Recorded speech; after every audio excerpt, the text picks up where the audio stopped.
Assalamualaikum warahmatullahi wabarakatuh.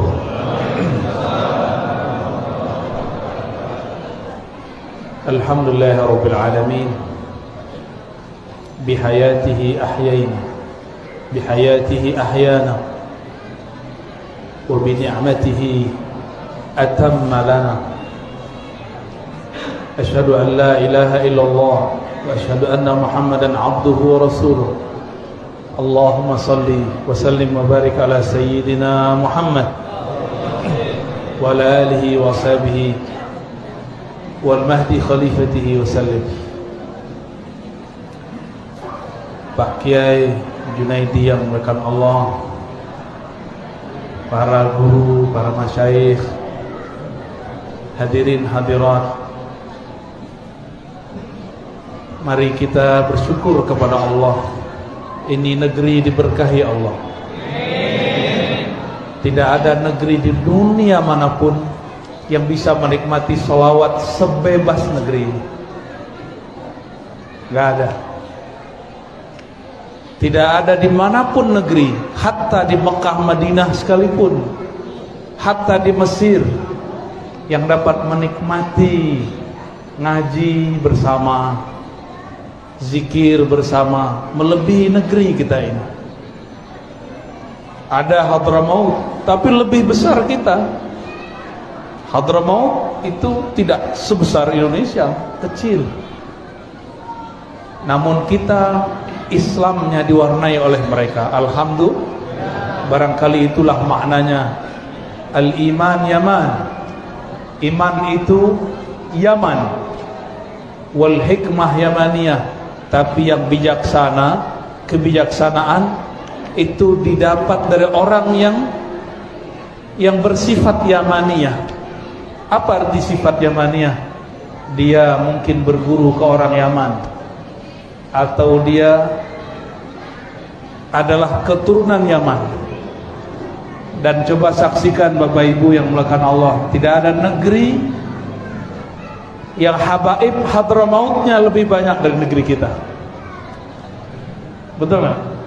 Bahkan beberapa beberapa suku marga yang sudah tidak ada di Hadramaut ada di sini. Ini nikmat terbesar untuk negeri kita.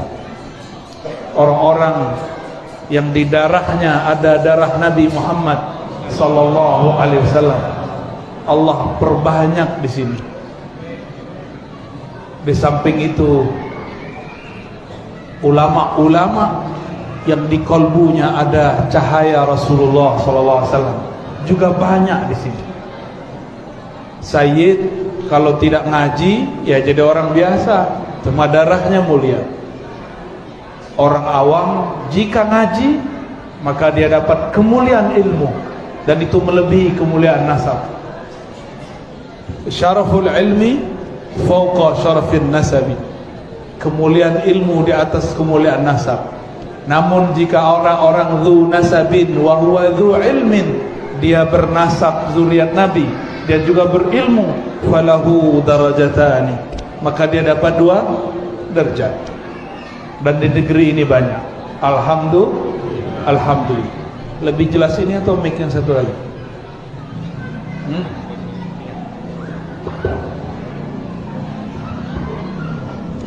Oke. Tes.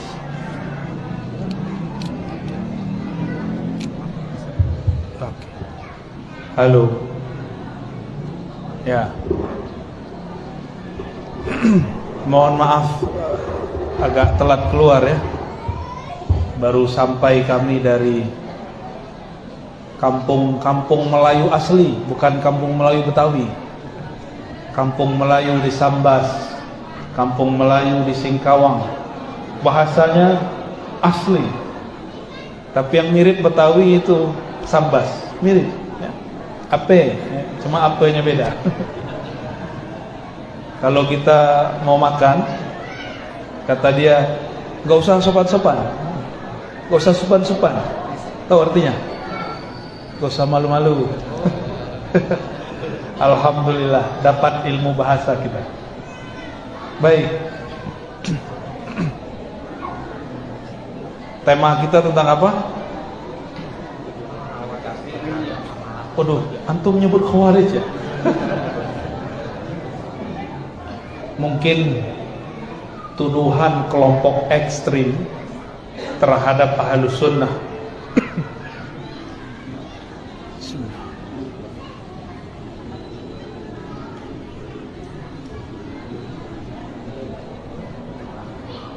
Di Mekah itu ada yang lucu. Bapak Ibu, kalau azan senang berirama atau tidak?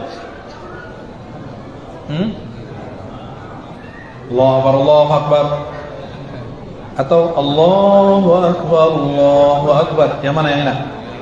Yang kedua? Sama ya. Tapi oleh kelompok tadi, kelompok ekstrim ini, azan berirama pun bid'ah. Kawan saya Syekh Muhammad Ali dari Mesir ya, tinggalnya di Kalimantan Barat. Dia dulu termasuk membid'ahkan itu. Lalu ketika dia ditobat Pak dari ekstrim, dia nanya balik, kalau di Masjidil Haram itu berirama bukan? Gimana azan Masjidil Haram? Loh, kayak orang mau mercon, mau meledak. Tuar. Banyak azan di Masjidil Haram rata semuanya berirama. Kalau kita tanya begitu, dia bingung. Jadi kelompok ini katanya langsung kepada Al-Quran dan Sunnah, tapi ternyata Al-Quran dan Sunnah dengan pemahaman versi gurunya dia. Bahkan mereka sendiri tidak membaca kitab imamnya, seperti Ibnu Taimiyah. Mereka nggak baca juga. Bahkan beberapa muridnya dilarang membaca karya gurunya. Ada satu kitab Ibnu Taimiyah yang dilarang dibaca oleh murid-muridnya, pengikut-pengikutnya. Judul kitabnya Dar'ut Ta'arud Bainal Aqli wan Naql. Menolak perbedaan antara akal dan nakal. Nakal itu dalil. Dalil Quran dan Sunnah disebut nakal, bukan nakal ya. Itu kitab saya punya 5 jilid, versi paling murah. Maklum, kita tinggal di Indonesia cari kitab yang murah-murah. Yang penting editingnya bagus ya, tahqiqnya oke. Itu kitab di Saudi, ada seorang syekh melarang jamaahnya baca kitab itu. Gimana tuh? Itu imam dia loh. Bahkan yang paling lucu, mereka menyebut Ibnu Qayyim dengan gelar Syekhul Islam. Tapi mereka tidak percaya bahwa Ibnu Qayyim benar-benar menulis 2 kitab besar dalam ilmu kerohanian. Pertama berjudul kitab Ar-Ruh. Apa judul kitabnya? Yang kenceng. Biar kalah suara anak-anak. Biar anak-anak tuh berisik, biarin. Kita lebih berisik lagi. Jangan dilarang, biarin aja ya. Kalau bisa dikendalikan, kendalikan. Tapi jangan diusir. Biarkan mereka menyaksikan bapak, ibunya, abang, omnya ngaji di masjid. Ya, jangan diusir. Usir saya pergi. Ya. Karena saya punya anak kecil juga, dan sakit hati kalau anak kita diusir dari masjid. Ibnu Qayyim punya kitab satu lagi. Itu kitab luar biasa, judulnya Madarijus Salikin. Tahapan-tahapan orang suluk. Apa arti suluk? Orang menempuh jalan thariqat kepada Allah. Gak percaya mereka. Apa kata guru-gurunya? Sekarang nih, saya kan sering Pak dengerin kuliah-kuliah bahasa Arab, muhadharah bil Arabiyah. Ya, hitung-hitung ngelatih telinga. Karena bahasa itu kalau nggak dilatih hilang. Apa kata mereka? Jangan baca kitab Madarijus Salikin Ibnu Qayyim. Tuh. Imam dia sendiri dia tahzir. Tahu tahzir? Dia warning. dia waspadai. Wajar kalau imam masjid di sini lebih diwaspadai. Ya, wajar kalau sekadar Ar-Razi dianggap subhat. Ya, saya gak marah. Imam dia sendiri dia waspadai kok. Jadi untuk apa kita tersinggung? Ya, imam dia sendiri dia masalahkan. Gimana Pak? Percaya kan nih? Hah? Ibnu Taimiyah disebutkan oleh Imam Ibnu Qayyim dalam Al-Wabilus Shayyib, pernah suatu kali ba'da subuh zikir dan tidak berhenti sampai tengah hari. Lalu bertanyalah Ibnu Qayyim, wahai tuan Syekh al-Islam Ibnu Taimiyah, kenapa kau zikir selama itu? Apa jawaban beliau? Zikir itu makanan ruhku.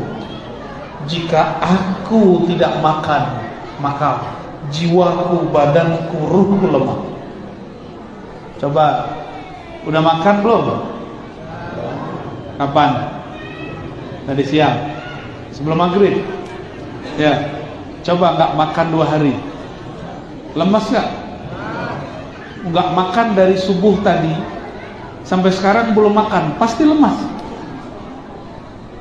Jika tubuh ini lemah jika tidak diberi makan, maka kolbu juga melemah tidak diberi makan.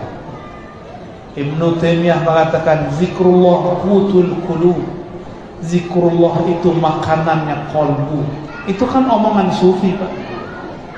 Sufi kata. Ada nggak hadisnya begitu? Ada nggak hadis begitu? Zikrullah qutul qulub? Nggak ada. Itu kata-kata Ibnu Taimiyah. Sama seperti kata Imam Qushairi, sama seperti kata-kata Imam Abu Hamid Al-Ghazali, sama seperti Imam Syekh Abdul Qadir Al-Jilani. Sama mereka ngomong begitu. Usud punya usud. Ternyata Ibnu Taimiyah ikut thariqatnya Imam Qushairi dan punya sanad kepada Imam Syekh Abdul Qadir Al-Jilani. Itu ada sanadnya. Jarak beliau dengan Syekh Abdul Qadir cuma 2 orang. Cuma 2 orang. Seperti kalau di Jawa Timur itu Syekh Utsman Al-Ishaqi berguru kepada Syekh Hana Khalil dari Syekh Muhammad Ramli dari Syekh Ahmad Khatib Sambas. Jadi 2 orang. Syekh Ahmad Khatib Sambas ini guru besar dan 2 jalur di bawahnya itu. Kira-kira begitu cara ilustrasinya. Jadi Syekh Abdul Qadir Jilani punya murid namanya Ibnu Qudamah. Ibnu Qudamah punya murid Abu Muhammad, seingat saya dia punya murid Ibnu Taimiyah.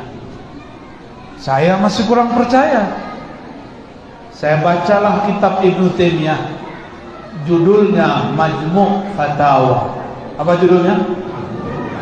Di jilid 9-10 atau 10-11 tergantung cetakan kali ya.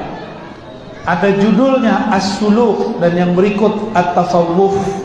Jadi dia menulis As-Suluk 1 jilid, At-Tasawwuf 1 jilid. Di dalam 2 jilid ini dia berkata, kalau menyebut nama Syekh Abdul Qadir, apa kata dia? Qala Sidi Syekh Abdul Qadir Al-Jilani qaddasallahu sirrah. Berkata Sayyidi. Apa arti Sayyidi? Tuanku. Syekh, tuan Syekh Abdul Qadir Al-Jilani qaddasallahu sirrah. Begitu juga Ibnu Qayyim ketika nulis nama Ibnu Taimiyah, qala Syekhul Islam Ibnu Taimiyah qaddasallahu. Apa arti qaddasallahu sirrahu? Semoga Allah mengkuduskan, mensucikan ruhnya. Itu khusus untuk para wali. Khusus untuk siapa? Para wali-wali Allah. Jadi Ibnu Taimiyah menyebut Syekh Abdul Qadir Jilani dengan gelar Sayyidi. Jadi memanggil bahkan selain Rasulullah dengan Sayyidi itu juga dianjurkan. Tapi mereka nggak percaya. Ya, mungkin kitab ini besok-besok ditahzir lagi ya. Bisa jadi ditahzir lagi.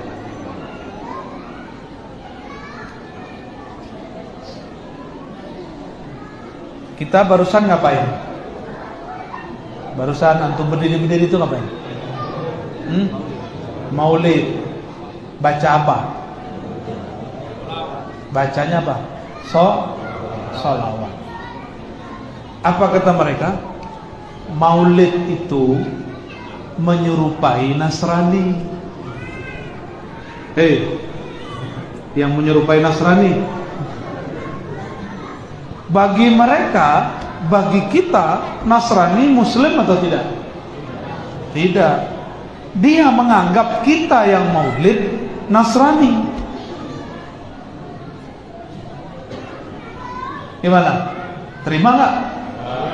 Terus mau diam? Enggak juga. Masa diam? Jadi yang cari gara-gara dari dulu siapa? Kita pernah nggak nyari gara-gara sama mereka? Nggak ada. Ar-Razi tidak pernah nyerang Salafi, nggak pernah. Ar-Razi justru mempertahankan akidah Ahlus Sunnah, mazhab Syafi'i, dan amalan para Sufi yang Sunni. Nggak ada saya menyerang mereka. Kita mempertahankan karena mereka menganggap Maulid sama dengan Nasrani, ya kita balas, bukan kita nyerang. Emang nggak boleh balas. Dan kita persiapkan kitab-kitab dalilnya, karena Allah mengatakan idfa' billati hiya ahsan. Kalau engkau balas dengan cara yang lebih ahsan. Ahsan itu lebih ilmiah, lebih baik. Malah saya diadu-adu sama Zakir Naik, dia nggak nyambung. Zakir Naik beda bab. Itu kritik ilmiah murni, itu biasa. Emang gak boleh ngeritik orang? Kita di kampus nulis skripsi itu dirayakan kritik itu. Di sidang namanya, benar gak? Ini pernah nulis skripsi gak dulu? Kalau gak diuji mau gak? Gak mau kita. Justru kalau tidak diuji gak sah itu skripsi. Maka ente punya pikiran gak sah kalau gak dikritik. Beruntung kalau ada orang kritik. Masa imam kami dikritik kami gak marah? Imam ente dikritik kok marah-marah? Imam ente nabi? Ya kan enggak. Kalau bukan nabi kita udah sepakat dia bukan nabi. Biarkan kami mengkritisi. Kalau mau balas dengan kritik. Jangan dengan ittaqillah Allah yahdi. Ada yang ketawa. Pengalaman nih ya. Jangan-jangan mantan lagi. Jangan-jangan ente pernah kirim ke aneh lagi. Ittaqillah ya Razi. Masih mending. Kadang-kadang pakai brengsek ngomongnya. Kadang-kadang pakai anjing. Anjing takut kepada Allah. Ya salah. Ada yang ngomong begitu sama saya.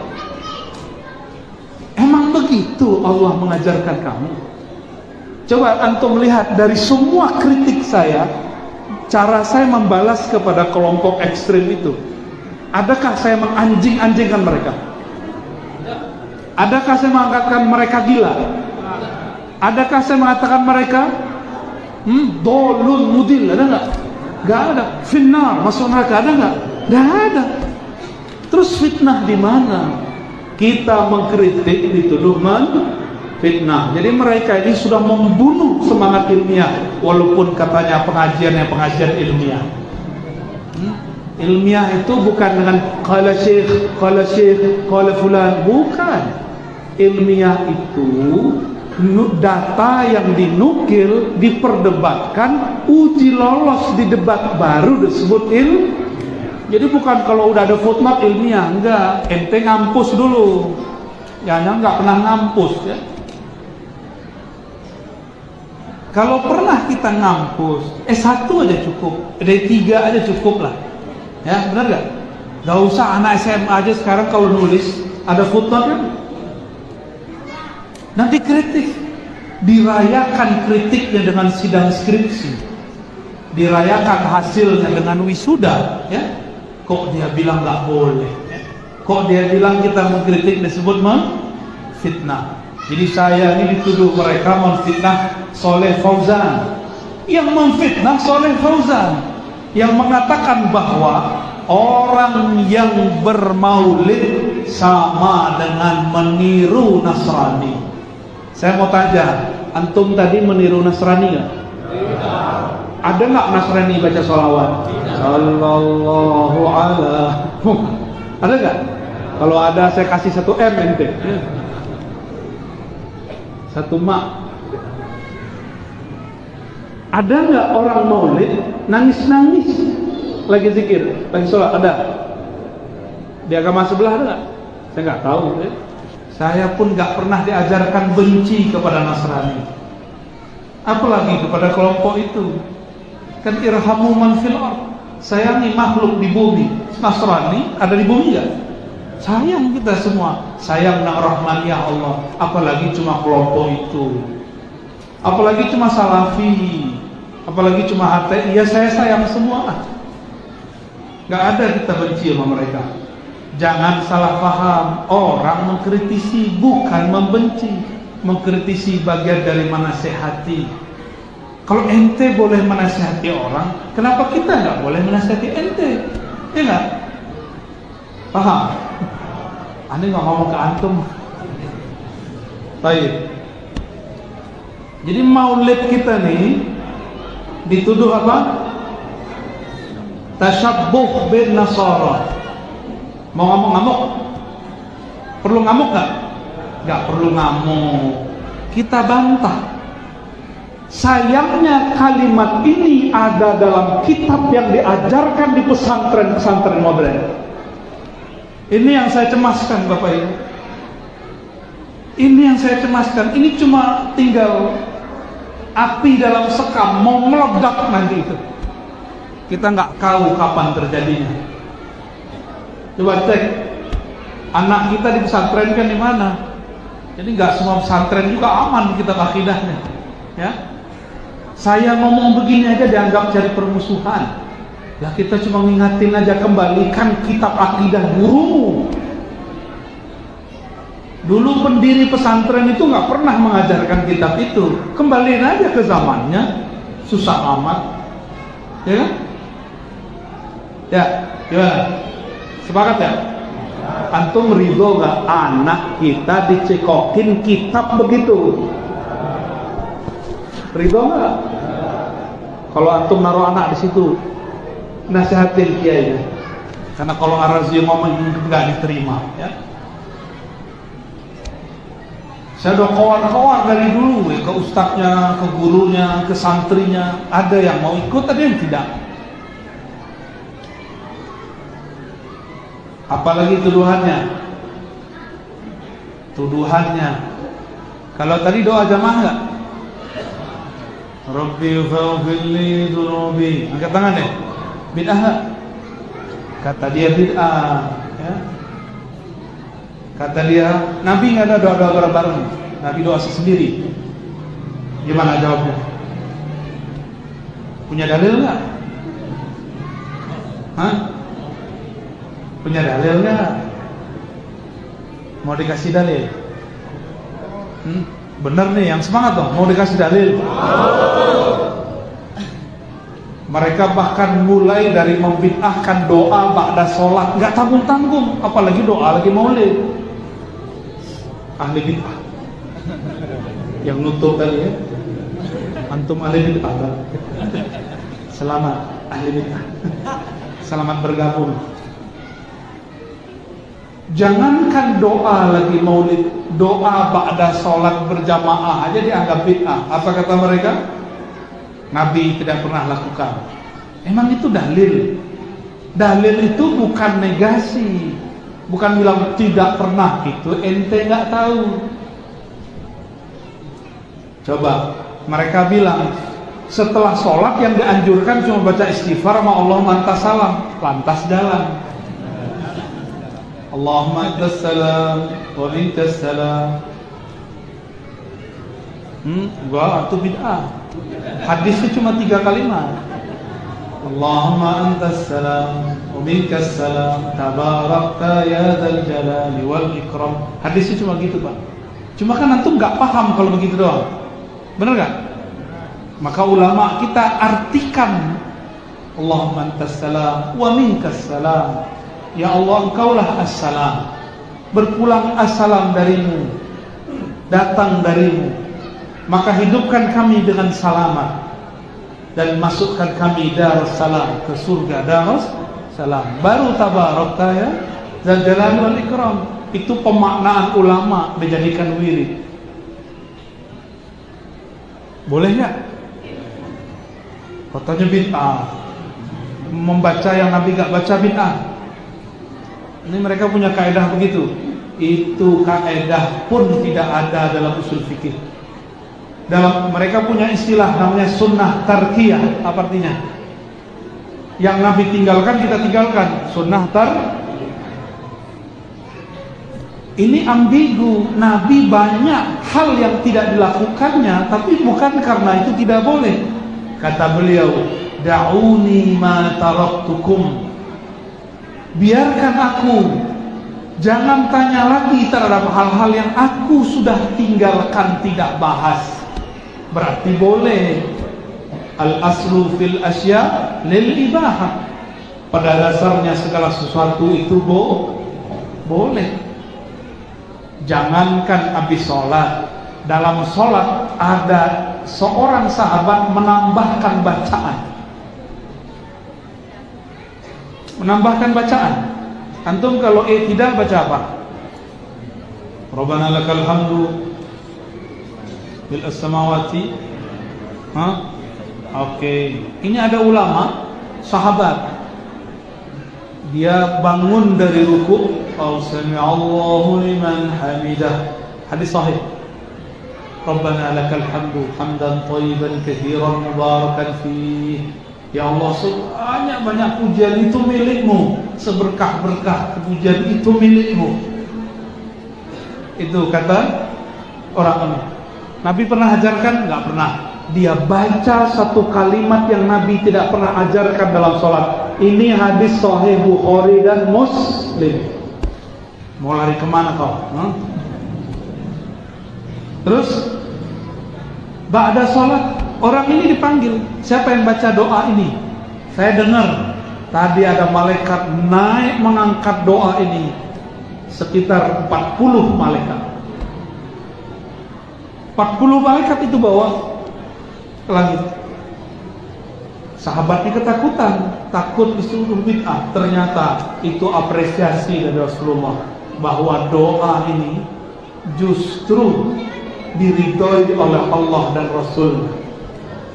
Selain Al-Fatihah dan Al-Quran, boleh digunakan bahasa Arab yang fasih, ya, boleh. Itu dalilnya.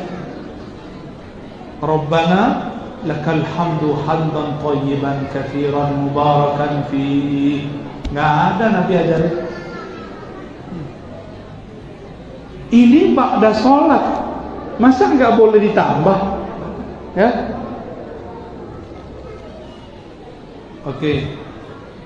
Lalu kalau kita doa, dalilnya mana? Dalil doa berjamaah itu umum. Dalam hadis Imam Tirmizi, Nabi ditanya, wahai Rasulullah, manakah doa yang lebih cepat dijawab? Hadis riwayat siapa? Imam At-Tirmizi. Lalu baginda Nabi SAW menjawab, apa kata beliau? Fi duburi kulli salat, di setiap selesai sholat. Yang kedua, fi duburil lail, di setiap akhir malam. Di hadis itu tidak disebutkan doa berjamaah atau doa sendiri-sendiri. Maka yang mengatakan mesti sendiri ahli bid'ah, yang mengatakan mesti berjamaah juga bid'ah. Yang benar boleh sendiri, boleh berjamaah. Ya. Jadi bapak-bapak ini nggak boleh paksa orang juga yang mau doa sama kita. Ya. Saya kalau punya doa sendiri boleh nggak sendiri? Ya suka-suka saya dong punya doa. Kita punya Tuhan. Sama orang yang sendiri-sendiri nggak boleh juga melarang orang doa berjamaah. Karena melarang yang tidak dilarang Rasul itu bid'ah. Justru ente ahli bid'ah. Karena melarang yang Nabi tidak larang. Ditambah satu hadis riwayat Imam Hakim, riwayatnya sahih. Baginda Nabi SAW mengatakan, ya, la yad'u, ya, kalau di riwayat yang saya ingat, la yajtami'ul qaum, tidaklah berkumpul sekelompok kaum. Fayad'u ba'dhum ba'dha, lalu sebagian mereka mendoakan yang lain. Fayad'u, lalu mereka berdoa, ya? Lalu mengaminkan, fayu'aminu ba'dhum ba'dha, saling mengaminkan satu sama lain. Ya. Illa ajabahullah, kecuali Allah jawab, atau kama qala Rasulullah SAW. Berarti ada dalil yang menyebutkan keutamaan kalau orang berdoa terus diaminkan. Ini dalilnya. Tapi saya tidak perlu pakai dalil hadis Imam Hakim. Dalil saya cukup surat Al-Fatihah. Waladhdallin.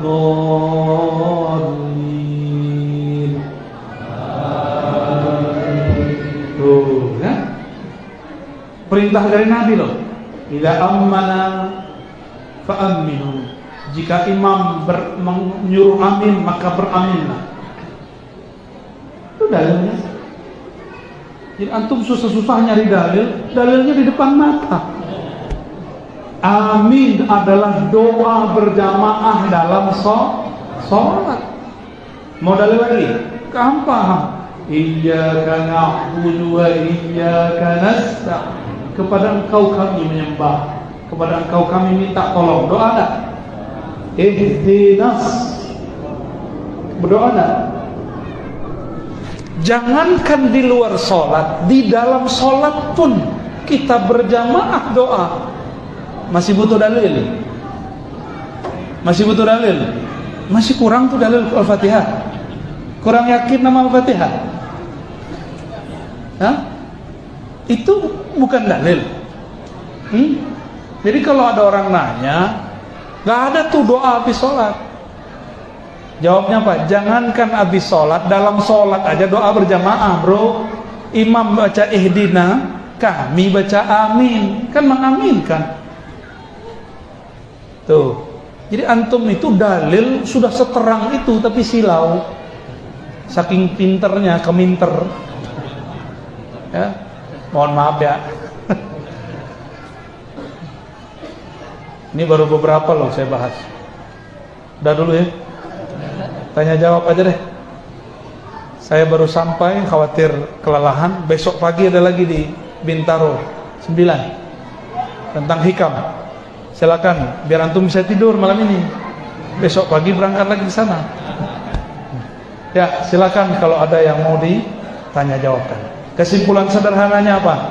Tidak ada amalan yang diturunkan ulama kita yang lalu kecuali ada dalilnya. Cuma sayang kiai-kiai sekarang tidak semua menghafal dalil. Mereka baca kitab kuning tapi tidak baca dalil. Karena dalil versi kawan itu harus Sahih Bukhari dan Muslim. Kawan bacanya Maraqil Ubudiyah. Ya, bacanya Lubabul Hadis yang gak nyambung. Bacanya Ainutul Talibin gak bisa jawab. Alhamdulillah Allah persiapkan saya 15 tahun bergelimang dengan Sahih Bukhari, Muslim, Abu Daud, Tirmizi, Nasai, Ibnu Majah, 6 kitab hadis. Dan ini keberkahan luar biasa. Barangkali inilah makna hadis Nabi. Nadallahu ra'an, Allah beri cahaya seseorang yang mendengarkan hadis-hadisku, lalu dia hafalkan, dia hayati, dia pahami, lalu dia sampaikan seperti dia mempelajari. Beginilah dulu guru kami menjelaskan. Allah yarham Syekhna Ali Mustafa Yaqub menjelaskan persoalan kecil-kecil. Ada masalah langsung hadis, masalah langsung hadis. Karena zaman ini mereka lagi nanya mana dalilnya, bukan mana kitab kuningnya. Maka saya menghimbau kiai-kiai di pesantren, mulai upgrade kitab kita. Jangan mengkultuskan kitab kuning, yang dikultuskan cuma Al-Quran dan sunnah-sunnah yang sahih. Jadi upgrade kitab, bukan diganti, ditambah. Kitab yang lama dipertahankan, tambah yang baru. Antum butuh, kita buat daurah nanti, ya, di pesantren-pesantren. Nanti kita putar insya Allah. Insya Allah, ya. Yang penting mau jadi hujjahnya Ahlus Sunnah wal Jamaah. Wassallallahu ala Muhammad. Silakan.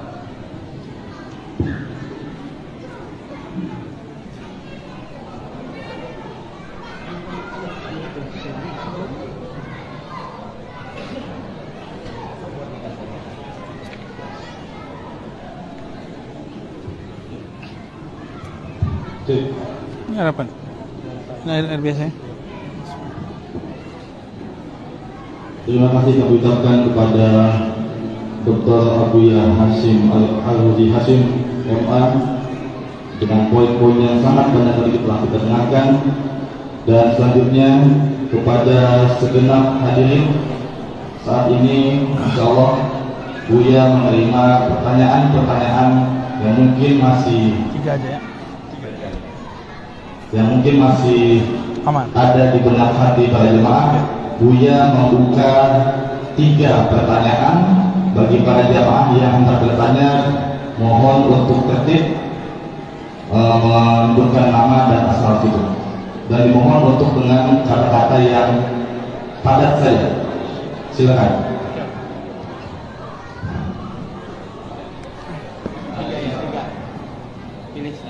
Antum yang pilih ya. Salah. Maju. Sekaligus lihat ada satu-satu. Tampung aja. Bantu dicatat.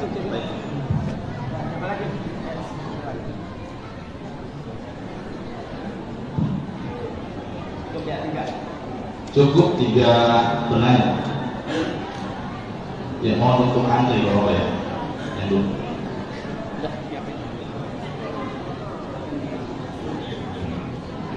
Assalamualaikum warahmatullahi wabarakatuh. Salam. Nama saya Muslim dari Karawang. Izin bertanya, bagaimana cara kita agar berburu tidak dengan cara yang sering kita pakai, yaitu yang baik diambil, yang jelek kita buang. Yang di sisi lain kita tidak memutuskan bulu kita. Mungkin yang di kita sendiri mau yang disalafi, Oke. tidak Baik. memutuskan soal bulu. Baik. Baik, setelah yang kedua. Assalamualaikum warahmatullahi wabarakatuh. Salam. Sebelumnya perkenalkan nama saya Musliman dari kampung sebelah. Muslim. Ini pertama yang mau saya sampaikan, ini sebuah ungkapan pribadi dan juga pencerahan dari Buya. Saya pernah melihat channel yang diupload di YouTube, itu ada statement Buya tentang sholat, itu hukumnya wajib, bahkan lebih wajib dari sholat.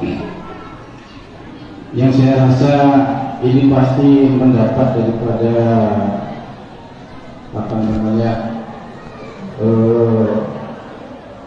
komentar-komentar miring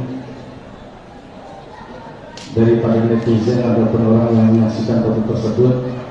Jadi agar masyarakat tidak salah dalam menafsirkan statement yang Buya sampaikan, ini pertama saya mau pencerahannya. Jadi kenapa kok Buya bisa mengatakan bahwasanya sholat itu lebih wajib daripada sholat, itu yang pertama. Yang kedua, ini terkait masalah Cukup 1 ya, Pak ya? Cukup 1. tapi ini yang terpenting, Ustaz. Iya. Tentang masalah doa setelah sholat. Ini yang sesuai dengan tema, bahwasanya doa bagian daripada bid'ah yang sehingga menjadikan sebuah alat bagi mereka untuk menjatuhkan kita orang-orang aswaja. Pertanyaan saya, orang pencerahan kepada Buya, bahkan yang kita orang aswaja sendiri yang seringkali melaksanakan kegiatan tersebut, artinya dalam artian kita habis sholat itu Allah lantas salam, Pak. Itu langsung Allah melantas jalan seperti itu. Jadi apakah masa permasalahan mereka kurang paham dengan doa setelah sholat itu gimana? Jadi mohon pencerahannya agar ya kita selaku umat Islam Nabi Muhammad SAW yang beralim aswaja yang melaksanakan wiridan-wiridan tersebut khususnya setelah sholat. Mungkin hanya itu. Terima kasih. Wassalamualaikum warahmatullahi wabarakatuh. Mohon izin Bu ya. Assalamualaikum warahmatullahi wabarakatuh.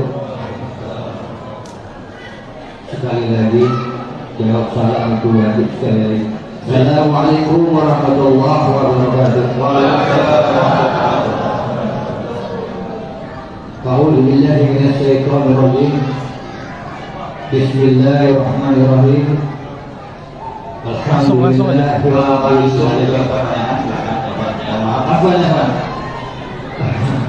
Yang saya muliakan kepada guru-guru kita semua, mohon izin satu pertanyaan saja dan sangat singkat. Anda tadi mengutip Abu ya dari A sampai Z tentang mengkritik, Yang namanya pertanyaan berarti hebat. Ada satu hal yang mengganjal di dalam hati anak. Mohon maaf, Pak. Saudara atau bapak Dudung yang mengatakan Tuhan itu bukan orang Arab, lalu ditimpalkan, dijawab oleh Habib Bahar bin Ali di sini. Mohon maaf, langsung ke pertanyaan itu, Pak, silakan. Yang saya mau tanyakan, apakah Habib Bahar tersebut mengkritik atau bagaimana, dan tanggapan Abu ya seperti apa tentang statement daripada saudara atau bapak Dudung tersebut? Wassalamualaikum warahmatullahi wabarakatuh. Baik, terima kasih. 3 pertanyaan telah kami tampung. Yang pertama dari Bapak Muslim dari Karwaci, bagaimana cara berguru yang baik, ya, namun juga tidak memutuskan hubungan guru yang sebelumnya? Itu yang pertama. Ya, jika antum mau berguru kepada guru yang baru, maka sowan ke guru yang lama, minta izin, minta ridho dan barokahnya. Katakan kepada guru yang lama, wahai Tuan Syekh Yai, mohon izin saya mau ikut halaqah Syekh Fulan, mohon ridhonya, ya. Jadi jika kita mau berguru kepada guru yang baru, jangan langsung tinggalkan guru yang lama, kecuali antum jamaah umum. Kalau sudah jemaah tetap, kita minta izin kepada guru yang lama, atau kita minta sampaikan kepada orang dekatnya, mohon ridho sampaikan kepada Tuan Syekh, saya berguru kepada fulan. Itu perlu. Lalu bagaimana tidak mengkultuskan guru? Guru itu kan bukan nabi. Kalau dia bukan nabi, bisa dosa gak? Bisa dosa. Benar. Terus kalau nanti guru antum dosa, ditinggal atau tetap berguru kepadanya? Gak siap kan? Antum sama kayak Syiah. Syiah itu memaksumkan imamnya, gak percaya kalau imamnya dosa. Ini yang harus kita benerin. Imam-imam kita itu bukanlah maksum, tidak terpelihara dari dosa, ya. Jadi kalau nanti guru kiai kita beda faham sama kita, antum gak boleh suul adab sama dia, apalagi nanti masalah politik, ya. Aneh nih beda sama antum nanti, terus antum membeda, beda aja, saya gak ada urusan, ya. Karena jangankan bab politik, kunut gak kunut aja gak masalah, beda. Itu udah cara ibadah, apalagi cuma cara siasa. Maka kelompok Khawarij hari ini masuk bukan hanya lewat kelompok ekstrim itu, tapi masuk lewat pergerakan-pergerakan. Hati-hati. Maka mereka buat pemahaman nanti, beda politik, beda agama. Hati-hati. Yang benar gimana? Beda politik bukan beda. Coba diulang. Pegang itu teguh-teguh, ya. Karena ini bakal tahun panas. Tahun 2022, 2023 tambah panas.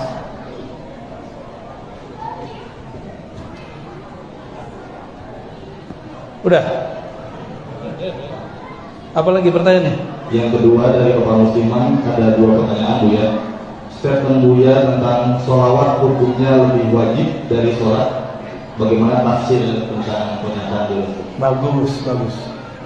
Ayat yang antum sudah hafal semua. Kalau laki-laki pasti hafal. Kalau enggak saya sunat lagi. Innallaha wa malaikatahu yusholluna 'alan nabi.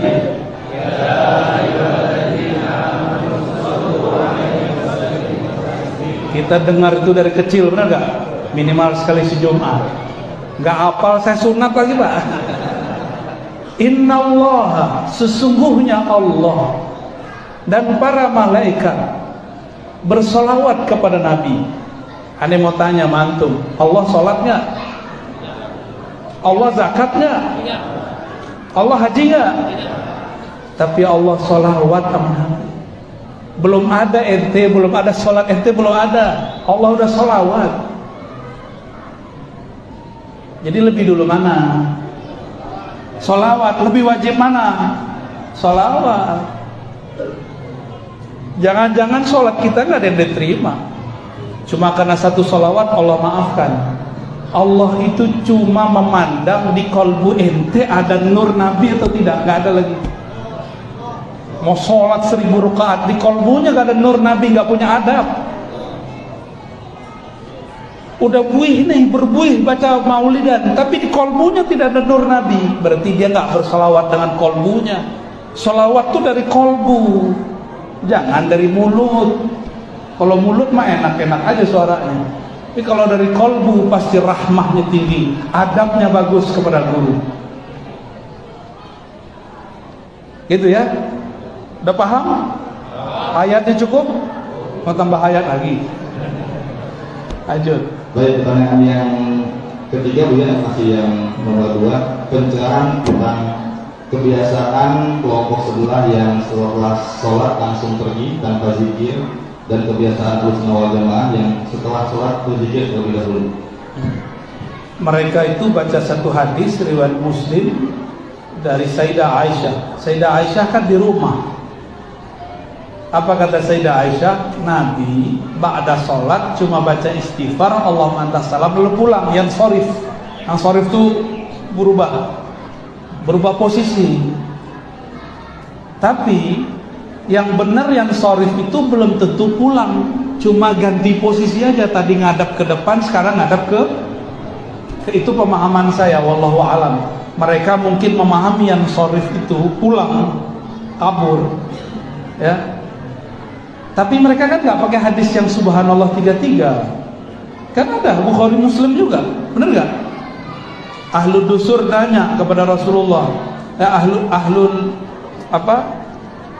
Yang tinggal di masjid Sufa mengadukan persoalan ahlul dusur, mereka bisa sedekah, kami nggak bisa sedekah. Apa kata Nabi? Bukankah tasbihmu sedekah? Bukankah takbirmu sedekah? Ya. Akhirnya mereka bocor juga itu ilmu. Orang kaya bersedekah bertasbih, orang miskin cuma bertasbih tidak bersedekah. Apa kata Nabi? Itu fadlullah yutihi liman syaa min ibadih. Itu suka Allah lah, ya. Kebetulan ente nasibnya kurang enak. Makanya Abu Hurairah yang salah satu orang mengadu, dia bertekad jadi orang kaya. Setelah Nabi wafat, dia jadi orang kaya, jadi penguasa, bahkan dia jadi pengusaha. Bapak Ibu yang bukan Allah. Jadi kalau ada kelompok sebelah begitu, gak usah pikirin. Antum beribadah supaya disebut ahlu sunnah atau pengen diridhoi Allah? Ya udah merem aja matanya, gak usah dilihat-lihat itu ya. Makanya enak orang belajar thariqah. Dia ba'da sholat, dia sibuk dengan zikirnya. Dia gak hiraukan mau kiri kanan, mau bilang apa. Dia sibuk dengan auratnya, ya. Tapi kalau belum punya thariqah sampai mati aja pasti nanya gitu. Sama pertanyaan ntar ya. Pasti pertanyaannya begitu semua, gak nih. Ya. Kita merem aja udah gak lihat orang siapa-siapa kan. Maka kalau ba'da sholat merem, astagfirullah. Gak usah mikirin kiri kanan. Astagfirullah, astagfirullah. Jangan begitulah ya. Istighfar itu istighfarkan diri. Katanya assalam. Assalam itu terlepas dari keburukan, kebencian. Maka kalau sudah assalamualaikum, jangan benci lagi ke salafi. Ya? Walaupun dia lantas jalan, nggak masalah. Yang penting dia jangan kabur sebelum assalamualaikum. Ya, Allahumma sholli ala Muhammad. Aja apa lagi? Baik, yang terakhir ya, mensikapi pernyataan Panglima TNI yaitu Pak Dudung tentang Tuhan bukan Al-Quran. Sampai sekarang saya nggak tertarik dengan hal itu. Dan tidak pernah nonton dia, dan juga nggak memperhatikan tanggapan Habib Fulan karena itu sandiwara aja Pak. Itu produk-produk politik biasa biar rame. Kan akhir tahun kemarin kan, biar nanti kalau majuin dana, biar ada nanti ya konflik-konflik lah. Kalau nggak ada konflik kan dana nggak ada. Nggak, itu asumsi jelek saya. Mohon maaf, saya tidak tertarik dengan Dudung, Dedeng, Dodong. Nggak tertarik. Tapi saya dengar dia dekat sama Habib juga, kan bingung kita. Bener ya? Jadi aneh itu nggak minat nonton-nonton begituan. Antum itu kenapa nonton-nonton yang nggak jelas? Nonton kita aja ya. Nonton tuh yang ilmiah, jangan yang bikin emosi. Cepat tua, marah-marah terus. Ya, udahlah, kita doakan Habib Bahar biar semoga beliau beres masalah. Amin ya rabbal alamin. Kita doakan juga Dudung, kan nama belakangnya bagus. Apa? Semoga benar-benar jadi hamba ar-Rah. Nah, selesai. Allahumma sholli ala Sayyidina Muhammad. Cukup ya, saya mau izin pamit, tidak sempat salam-salaman. Assalamualaikum warahmatullahi wabarakatuh.